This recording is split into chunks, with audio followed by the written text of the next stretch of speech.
جنازے میں سورۃ فاتحہ.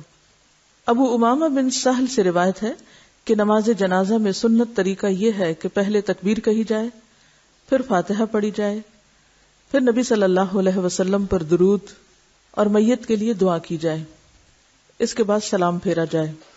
طلحہ بن عبداللہ بن عوف کہتے ہیں کہ میں نے ابن عباس کے پیچھے نماز جنازہ پڑھی تو آپ نے سورۃ فاتحہ پڑھی اور فرمایا میں نے یہ اس لیے کیا ہے تاکہ تم جان لو کہ یہ سنت ہے. طلحہ بن عبداللہ کی ایک روایت میں فاتحہ کے بعد دوسری سورت پڑھنے کا بھی ذکر ہے. معلوم ہوا تکبیر اولیٰ کے بعد سورۃ فاتحہ کا پڑھنا سنت ہے.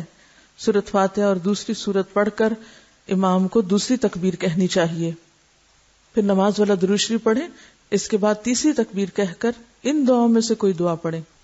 تو کس طرح ہوا؟ پہلی دفعہ اللہ اکبر کہہ کے سورۃ فاتحہ اور دوسری سورت پڑھ کر پھر اللہ اکبر کہہ کے درود شریف، پھر اللہ اکبر کہہ کے دعائے جنازہ. ٹھیک ہے.